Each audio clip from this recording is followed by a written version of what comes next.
નમસ્તે વિદ્યાર્થી મિત્રો, ધોરણ 7 સામાજિક વિજ્ઞાન. હવે આજનો આપણો ટોપિક છે 15મું ચેપ્ટર રાજ્ય સરકાર. હવે આપણા દેશમાં બે પ્રકારની સરકાર, ત્રણ પ્રકારની સરકાર જોવા મળે છે. એટલે કે પહેલી કેન્દ્ર સરકાર,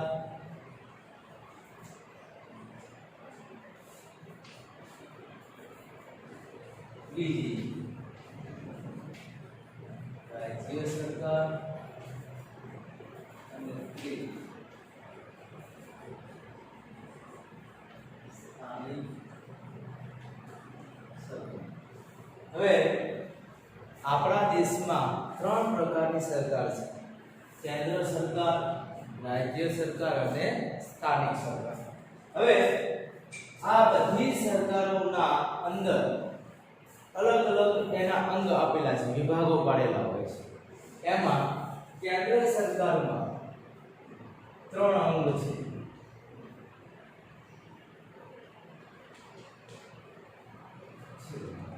એવી રીતે રાજ્ય સરકારમાં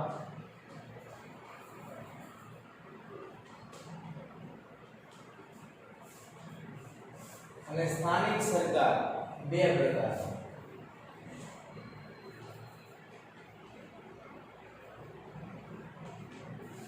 આવી રીતનું એક અલગ પ્રકારનું માળખું આપણા દેશમાં ચાલે છે. હવે પ્રશ્ન એ થાય કે કેન્દ્ર સરકારમાં જે ત્રણ અંગ છે એ કયા છે? તો એમાં આવે પહેલું ધારાસભા. અહીંયા ધારાસભા સંસદ કહેવાય છે. પછી બીજું કારોબારી અને ત્રીજું ન્યાયતંત્ર.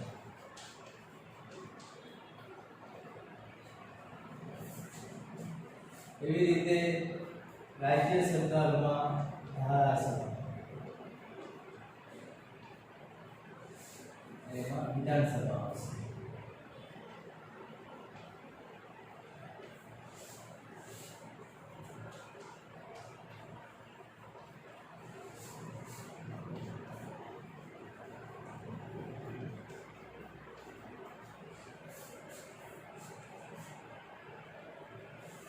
ચાલો, કેન્દ્ર સરકાર અને રાજ્ય સરકારમાં ત્રણ અંગ છે: ધારાસભા, કારોબારી, ન્યાયતંત્ર. એમાં કેન્દ્ર સરકારમાં જે ધારાસભા હોય એને સંસદ કહેવાય છે. એવી રીતે રાજ્ય સરકારમાં ધારાસભા હોય એને વિધાનસભા કહેવાય. એટલે કે આપણા ગુજરાત રાજ્ય, ગુજરાતમાં આપણે વિધાનસભા છે તે વિધાનસભા કહેવાય. હવે જે સ્થાનિક સરકારમાં બે પ્રકારની કઈ રીતે સરકાર છે? તો કે પહેલી છે ગ્રામીણ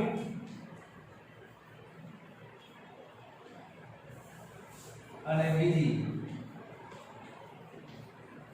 શહેરી.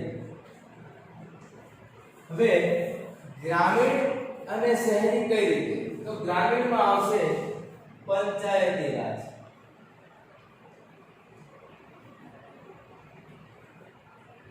તો પંચાયતી રાજ ત્રણ પ્રકારનું છે: ગ્રામ પંચાયત,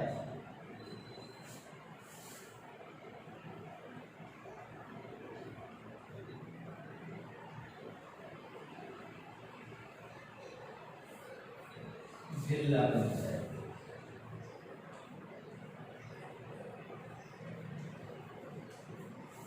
આવી રીતે ગ્રામીણ કક્ષાએ પંચાયતી રાજ જોવા મળે: ગ્રામ પંચાયત, તાલુકા પંચાયત અને જિલ્લા પંચાયત. હવે શહેરમાં શું આવશે? શહેરમાં પણ બે પ્રકાર: નગરપાલિકા, મહાનગરપાલિકા. તો આવી રીતે દરેક જગ્યાએ સ્થાનિક સરકાર ગામડાથી માંડીને તાલુકો, જિલ્લો, નગર, મહાનગર, રાજ્ય સરકાર અને કેન્દ્ર સરકાર, આવી રીતે સળંગ આપણા આખા દેશનું માળખું આપેલું હોય છે. અહીંયા આપણે ફક્ત આ પાઠમાં રાજ્ય સરકાર વિશે અભ્યાસ કરવાનો છે, એટલે કે આ વચ્ચેનું પાઠ. અહીંયા જે આપેલું છે રાજ્ય સરકાર, એના વિશે આપણે આ પાઠમાં માહિતી મેળવવાની છે.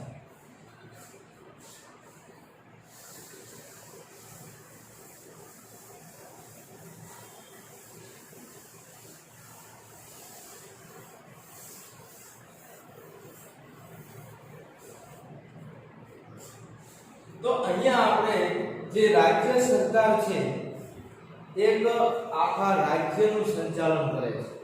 જેમ આપણું રાજ્ય છે ગુજરાત, તો ગુજરાતનું સંચાલન રાજ્ય સરકાર કરે. હવે રાજ્ય સરકારમાં કોણ હોય છે એ બધા પ્રશ્નો થાય. તો રાજ્ય સરકારના જે ત્રણ અંગોની વાત કરી એ પ્રમાણે આખા રાજ્યનું સંચાલન થતું હોય છે. તો એની આપણે અહીંયા ચર્ચા કરવાની છે. તો કે રાજ્ય સરકાર,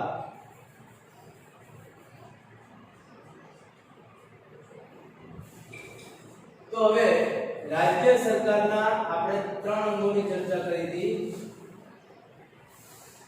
પહેલું ધારાસભા એટલે વિધાનસભા.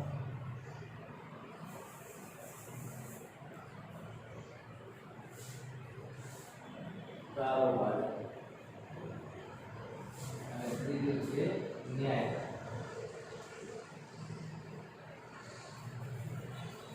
અહીંયા આ રાજ્ય સરકાર તરીકે આ ત્રણ અંગો કામ કરે છે, અને આ ત્રણ અંગો દ્વારા આખા દેશનું સંચાલન થાય છે. એ કેવી રીતે થાય છે તે તમને સ્ટેપ ટુ સ્ટેપ સમજાવું. ધારાસભા બે પ્રકારની હોય, વિધાનસભા અને વિધાન પરિષદ.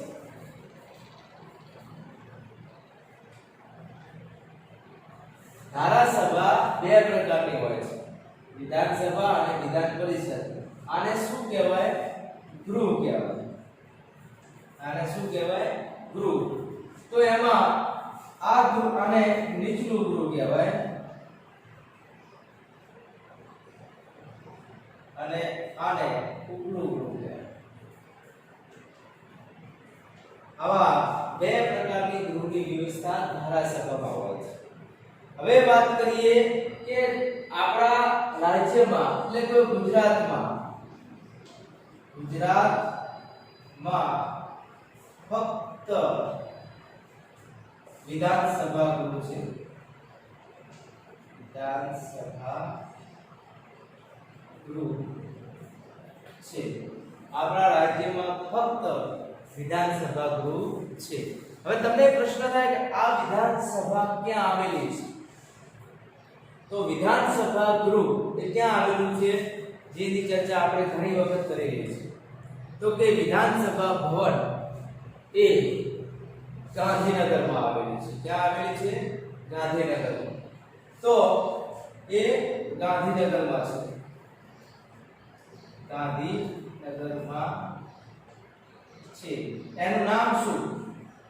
જે વિધાનસભા ભવન બનાવ્યું છે, વિધાનસભા ગૃહ, એને નામ પણ આપવામાં આવ્યું છે. એટલે કે એનું નામ છે વિઠ્ઠલભાઈ પટેલ ભવન.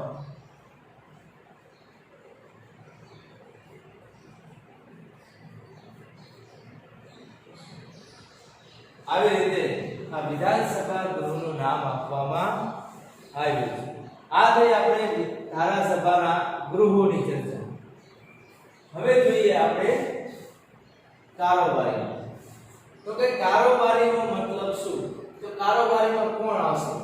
કારોબારીમાં આવશે મુખ્ય મંત્રી અને પ્રધાનમંત્રી. ધારાસભામાં જે ધારાસભ્યો હોય છે એ ચૂંટણીમાં જે જીતે છે એમાંથી કોઈ એક વ્યક્તિને મુખ્યમંત્રી તરીકે પસંદગી થાય છે. મુખ્યમંત્રી આખા રાજ્યનો વહીવટ કરવા માટે વિવિધ પ્રકારના મંત્રીઓની નિમણૂક કરે છે અને પ્રધાનમંડળ કહેવાય. તો આવી રીતે મુખ્યમંત્રી અને પ્રધાનમંડળ કારોબારીમાં આવે છે. હવે ન્યાયતંત્રમાં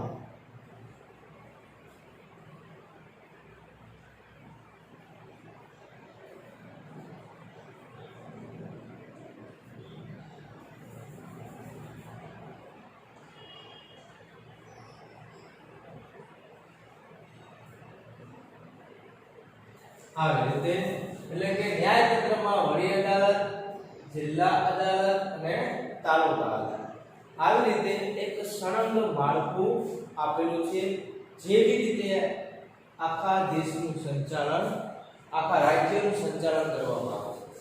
હવે તમને ધારાસભાની ગૃહની ખબર પડી, કારોબારીમાં કોણ આવે છે એની ખબર પડી.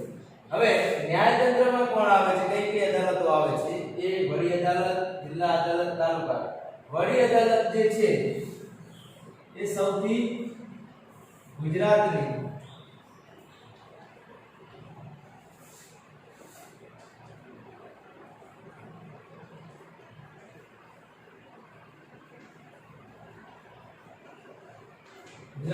સૌથી મોટી અદાલત છે.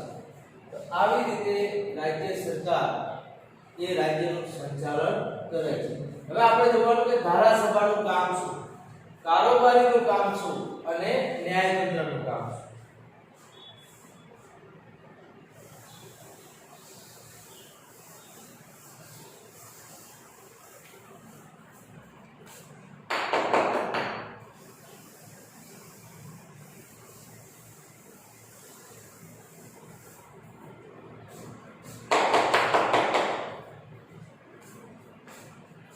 તો અહીંયા જે ધારાસભા છે એ વિધાનસભા છે. કારોબારી છે એમાં મુખ્યમંત્રી આવશે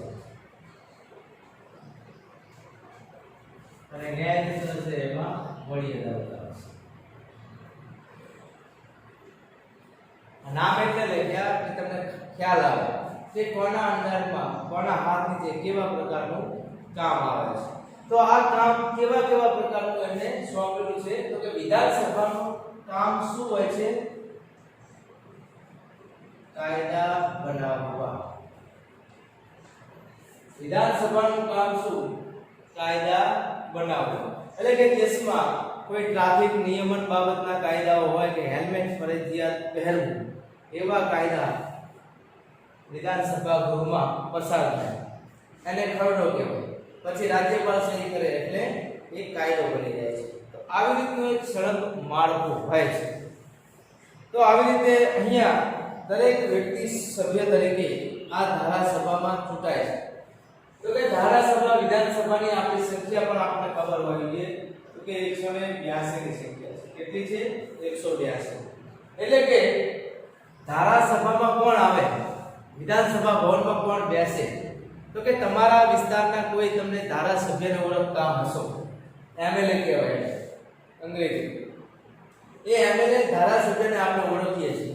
તો ધારાસભ્યની ચૂંટણી આવે છે, જેને વિધાનસભ્ય કહેવાય, ધારાસભ્ય કહેવાય, એમએલએ પણ કહેવામાં આવે છે. એની ચૂંટણી દરેક તાલુકામાં યોજાતી હોય છે, જેમાં વોર્ડ સોંપેલા હોય છે. એ પ્રમાણે આપણા ગામડાઓમાં ચૂંટણી આવે છે ધારાસભ્ય. તો એમાં દરેક વ્યક્તિ મતદાન કરે, જે 18 વર્ષથી ઉપરનો હોય એ વ્યક્તિ આમાં મતદાન કરે છે. અને ચૂંટણીમાં જે ધારાસભ્ય જીતે, એટલે કે જે પક્ષનો જીતે, એટલે જે પક્ષમાં બહુમતી મળે, એટલે કે હાલમાં ભાજપ પક્ષની બહુમતી છે, એટલે ભાજપમાંથી કોઈ વ્યક્તિ મુખ્યમંત્રી બનશે. તો એવી રીતે કોંગ્રેસ પક્ષમાં જો બહુમતી મળે તો કોંગ્રેસ પક્ષનો કોઈ વ્યક્તિ મુખ્યમંત્રી બને.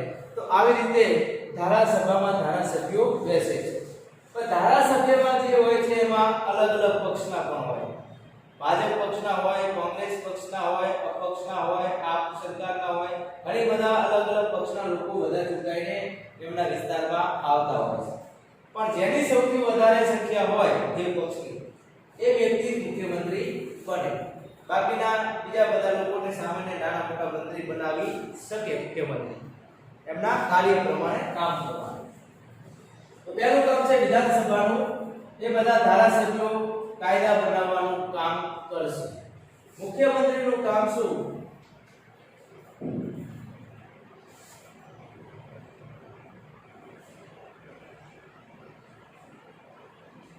હવે આ કારોબારીનું કામ આવે, એટલે કે કારોબારીના હાથ નીચે આવશે મુખ્યમંત્રી અને એનું પ્રધાન મંડળ. તો એમનું કામ શું? જે કાયદા વિધાનસભાએ બનાવ્યા છે, ધારાસભાએ, એ કાયદાનો અમલ કરાવવાનું કામ આ કારોબારીનું છે.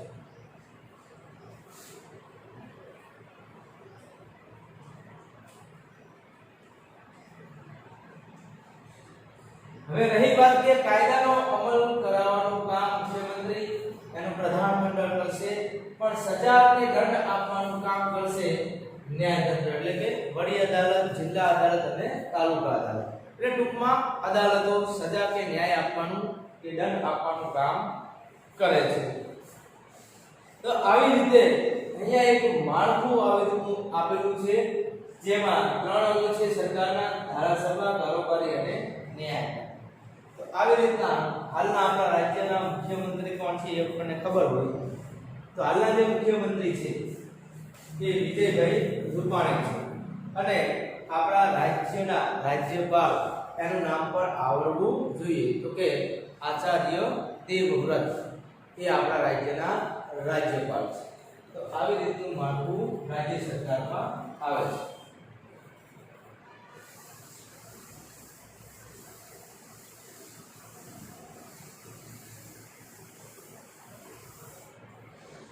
તો હવે જોઈએ આગળ આપણે. આવી રીતે રાજ્ય સરકાર આખા દેશની, આખા રાજ્યની પ્રજા છે એનું નિરીક્ષણ કરવાનું કામ કરે છે, અને આ બધી વસ્તુનું ધ્યાન રાજ્યપાલ રાખશે. રાજ્યપાલનું કામ શું હોય છે? તે ધારાસભા, કારોબારી કે ન્યાયતંત્ર એ બંધારણ અનુસાર આ રાજ્યનું સંચાલન કરે એનું ધ્યાન રાખવાનું કામ આ રાજ્યપાલ હોય છે. એ બધા લોકોનું ધ્યાન રાખતા હોય છે. તો આવી રીતે દરેક રાજ્યમાં પંચાયતી રાજ પણ જોવા મળે છે. હવે રાજ્ય સરકારની હાથ નીચે આવતી પંચાયતો વિશે પણ આપણે માહિતી મેળવીએ. તો અહીંયા રાજ્ય સરકારમાં જે સ્થાનિક સરકારનો સમાવેશ થાય છે, સ્થાનિક સરકાર. તો સ્થાનિક સરકાર 2 પ્રકારની છે, એક તો ગ્રામીણ અને બીજું શહેરી. સ્થાનિક સરકાર પણ 2 પ્રકારની, ગ્રામીણ અને શહેરી. ગ્રામીણમાં પંચાયતી રાજ આવે.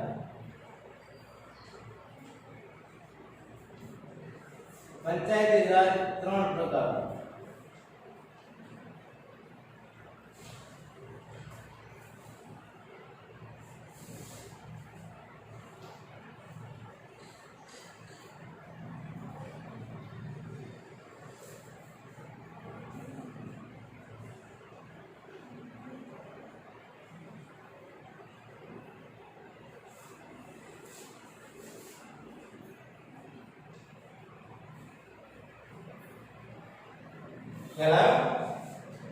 ગ્રામીણ કક્ષાએ પંચાયતી રાજ ચાલે છે, જે 3 પ્રકારનું જોવા મળે છે. ગ્રામ કક્ષાએ ગ્રામ પંચાયત, તાલુકા કક્ષાએ તાલુકા પંચાયત, જિલ્લા કક્ષાએ જિલ્લા પંચાયત. હવે જોઈએ આપણે શહેરી કક્ષામાં. તો શહેરમાં આવશે નગરપાલિકા અને મહાનગરપાલિકા.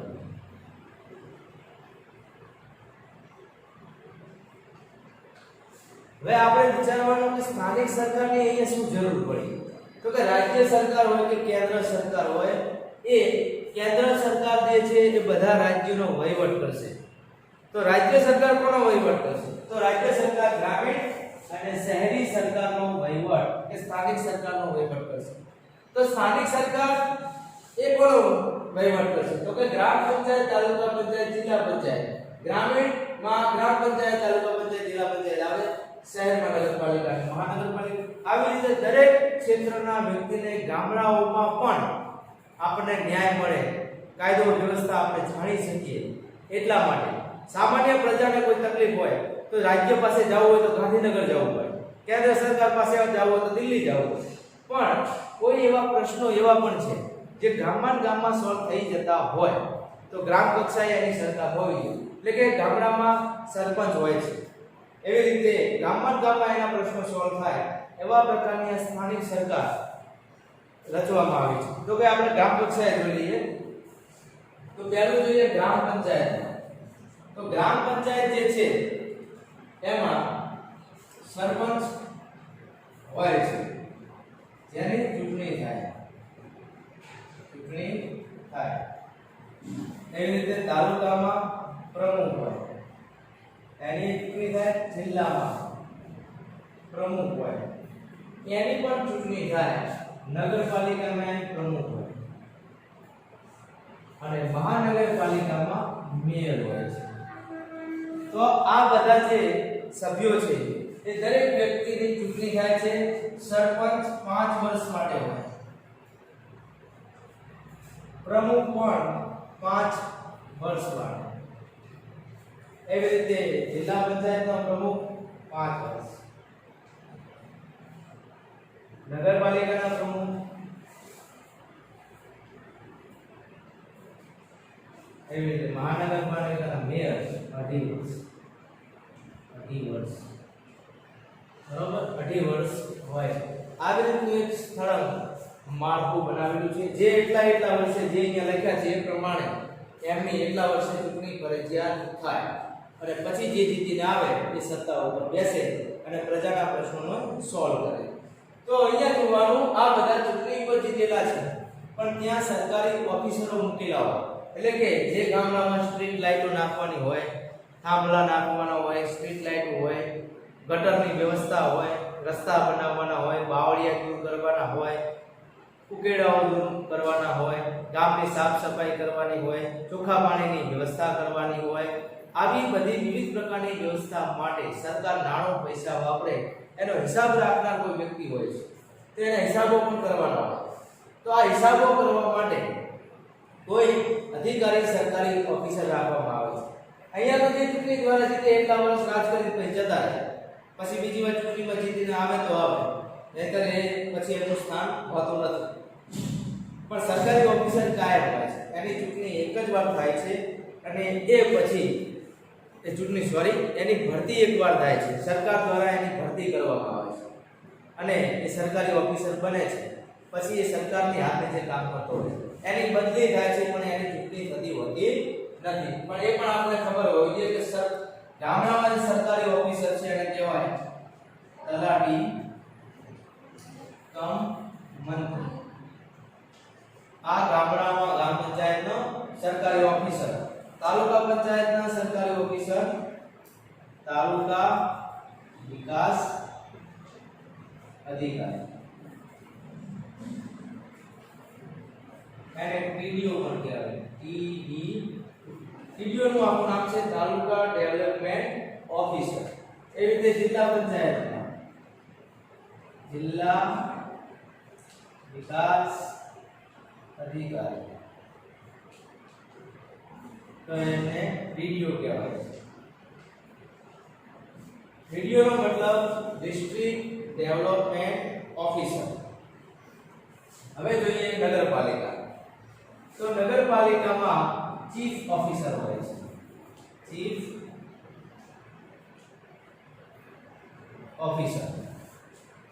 ઓફિસર હોય છે. એવી રીતે મહાનગરપાલિકામાં મ્યુનિસિપલ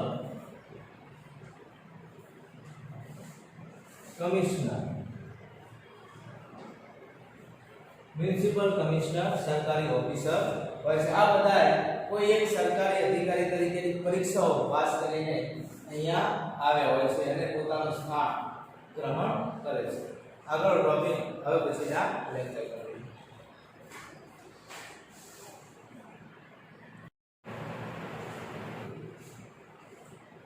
તમને જે આ રાજ્ય સરકારનું માળખું સમજાવ્યું ફરીથી થોડું ઘણું રિપીટ કરી દઉં. જે બાળકોને પૂરતું ધ્યાન ના આપ્યું ફરીથી અહીંયા રિપીટ કરું છું, જોઈ લેજો. રાજ્ય સ્થાનિક સરકારમાં ગ્રામીણમાં આવશે પંચાયતી રાજ, જે 3 પ્રકારનું હોય છે: ગ્રામ પંચાયત, તાલુકા પંચાયત અને જિલ્લા પંચાયત. ગ્રામ પંચાયતમાં જે વડો હોય છે, ગ્રામ પંચાયતનો વડો જે સરપંચ હોય છે, જેની ચૂંટણી થાય દર 5 વર્ષે થાય. કેટલા વર્ષે? 5 વર્ષે. અને એમાં 18 વર્ષ પછીના ઉપરના હોય લોકો એમાં મતદાન કરતા હોય છે. એવી રીતે તાલુકા પંચાયતમાં પણ ચૂંટણી થાય છે, જેમાં જે તાલુકા પ્રમુખ બને, જે ચૂંટણીમાં જીતી જાય તાલુકા પ્રમુખ બને, અને 5 વર્ષ સુધી એની નિમણૂક થતી હોય છે. પછી જિલ્લા પંચાયતમાં પણ ચૂંટણી થાય છે, એમાં પ્રમુખ ચૂંટણી દ્વારા જે જીતે છે એ વડો કહેવાય છે, જિલ્લા પ્રમુખ. એની પણ 5 વર્ષ માટે નિમણૂક થાય છે. એવી રીતે શહેરી કક્ષાએ નગરપાલિકાઓ, તેમાં જે ચૂંટણી થાય એમાં નગર પ્રમુખ જે બને એ 5 વર્ષ માટે નિમણૂક થાય છે. મહાનગરપાલિકાની વાત કરીએ તો એમાં જે ચૂંટાય છે એને મેયર કહેવાય છે, એની 2.5 વર્ષ સુધી નિમણૂક થાય છે. આવી રીતે ચૂંટણી પદ્ધતિ દ્વારા લોકો દ્વારા લોકશાહી પદ્ધતિ આપણા દેશમાં જોવા મળે છે. એટલે કે ગામડાથી માંડીને દેશની કક્ષાએ સુધી સંસદ સુધી ચૂંટણી પદ્ધતિથી જે આપણે જેને ચૂંટીએ છીએ એ જ આપણી ઉપર સત્તા જમાવે છે. એટલે કે વડાપ્રધાન, રાષ્ટ્રપતિ, મુખ્યમંત્રી, સરપંચ, પ્રમુખ આ બધા લોકો ચૂંટણી દ્વારા જીતીને આવે છે અને એને આપણે જ ચૂંટણી દ્વારા જીતીએ છીએ. એટલે લોકશાહી કાયમ રહે છે અને લોકશાહી આવી રીતે જીવંત જોવા મળે છે. હવે અહીંયા ગ્રામ પંચાયત, તાલુકા પંચાયત, જિલ્લા પંચાયત, નગરપાલિકા, મહાનગરપાલિકા એની આપણે માહિતી મેળવી તો એમાં જે હિસાબો રાખવાનું કામ કરે, જે સરકારી પૈસાની લેવડ દેવડ થાય, કેમ કે ગામમાં સરપંચ દ્વારા ઘણા બધા કામ થાય. કોઈ જગ્યાએ ખાડા પુરાવા હોય, માટી પુરાણ કર્યું હોય, ગટર લાઈનની વ્યવસ્થા કરવાની હોય, ઉપર કોઈ રસ્તા રિપેર કરાવ્યા હોય, નવા રસ્તા બનાવવા, થાંભલા ઉપર સ્ટ્રીટ લાઈટો નાખવી, જેમ કે બધી જગ્યાએ અજવાળું રહે, કોઈ સારા એવા રસ્તાઓ બનાવવા, રસ્તાઓની આજુબાજુના જે માટી પુરાણ કામ કરવું, કોઈ જગ્યાએ પાણી ભરી રહેતું હોય તેનો નિકાલ કરવો, કોઈ જગ્યાએ તળાવો ઊંડા કરાવવા, કોઈ જગ્યાએ આજુબાજુમાં બાવળની સંખ્યા વધી ગઈ હોય રસ્તાઓની આજુબાજુ તો એ બાવળ કપાવવા, દૂર કરાવવા અને રસ્તો પહોળો કરવો. આવી વિવિધ પ્રકારની કાર્ય આ સરપંચને કરવાના હોય છે.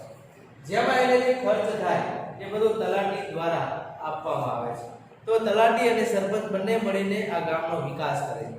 પણ એનો અહેવાલ તૈયાર કરવાનો અને અંદાજપત્ર પૈસાની લેવડ દેવડ એનો હિસાબ રાખે છે સરપંચના રાખે, તલાટી કમ મંત્રી રાખે છે. એટલે કે ગામડામાં જે સરકારી ઓફિસર હોય એ એનો હિસાબ રાખે, એટલે કે તલાટી કમ મંત્રી. હવે જોઈએ તાલુકા પંચાયતમાં તો કે તાલુકા પંચાયતમાં પણ સરકારી કામકાજ બધા થતા હોય. બે ગામડાનો વહીવટ છે, એ ગામમાં જે કે સગવડ એમાં પૈસાની જરૂર પડે તો ગ્રાન્ટ તાલુકા કક્ષાએ આપવામાં આવે અથવા તાલુકા અધિકારીઓ એમાં નિરીક્ષણ કરવા જતા હોય છે તો એનો પણ હિસાબ રાખે છે તાલુકા વિકાસ અધિકારી. એવી રીતે જિલ્લા પંચાયત તાલુકા અને ગામડાના ઉપલા લેવલમાં છે, એ એમની ઉપર દેખરેખ રાખે. ત્યાં પણ સરકારી ઓફિસર હોય જેને કહેવાય જિલ્લા વિકાસ અધિકારી. એવી રીતે નગરપાલિકા છે તો નગરપાલિકામાં પણ સરકારી ઓફિસર હોય, ચીફ ઓફિસર. જેમ કે નગરપાલિકામાં ઘણી બધી દુકાનો હોય એના વેરા ઉઘરાવવા, વિવિધ ગટર લાઈનો વારંવાર ઉઘરાતી હોય, રસ્તાઓ રિપેર કરાવવાના થતા હોય, કોઈ જગ્યાએ સ્ટ્રીટ લાઇટની કચરા નિકાલ માટે, કચરા પેટીની વ્યવસ્થાઓ કરવી અથવા કચરાઓ બહાર ફેંકવા માટે કોઈ સાધન વાહનની વ્યવસ્થા કરવી, વેરો ઉઘરાવવો, સમયસર દરેક વ્યક્તિઓ પાસેથી દુકાન વેરો, પ્રોપર્ટી વેરો, મિલકત વેરો, પાણી વેરો, સફાઈ વેરો, આવા બધા વેરા ઉઘરાવવા, એના પૈસા નક્કી કરવા એ બધું ઓફિસરનું કામ હોય છે. એવી રીતે મહાનગરપાલિકામાં મોટા મોટા પ્રોજેક્ટો આવતા હોય છે, જેમાં એ બધા પ્રોજેક્ટોનું નિરીક્ષણ કરવું અને પ્રોજેક્ટો ઉપર દેખરેખ રાખવી, એના પૈસાનો હિસાબ રાખવો એ મ્યુનિસિપલ કમિશનર કરે છે. આવી રીતે સડક આપણા દેશનું માળખું આવેલું છે. તો અહીંયા આપણે ફક્ત ગ્રામીણ કક્ષાએ સ્થાનિક સરકારની વાત કરી. તો સ્થાનિક સરકાર ઉપર પછી રાજ્ય સરકાર આવે અને રાજ્ય સરકાર ઉપર દેખરેખ રાખે કેન્દ્ર સરકાર. અને કેન્દ્ર સરકાર એ આપણી સંસદ ઉપર આધારિત છે. જે સંસદમાં પોતાનો વિશ્વાસ મત જીતે એ કેન્દ્ર સરકાર ઉપર સત્તા જમાવી શકે અને એ પણ 5 વર્ષ સુધી એમની ચૂંટણી હોય છે. એટલે કે વડાપ્રધાન ચૂંટાય તો 5 વર્ષ સુધી સત્તા ઉપર રહી શકે, પછી એને બીજી વાર ચૂંટણીમાં ઊભું રહેવું પડે. બસ આટલી જ માહિતી થોડી ઘણી આપણે બાકી રહી હતી જે હવે આમાં આપણે એડ કરી દઈશું. Thank you.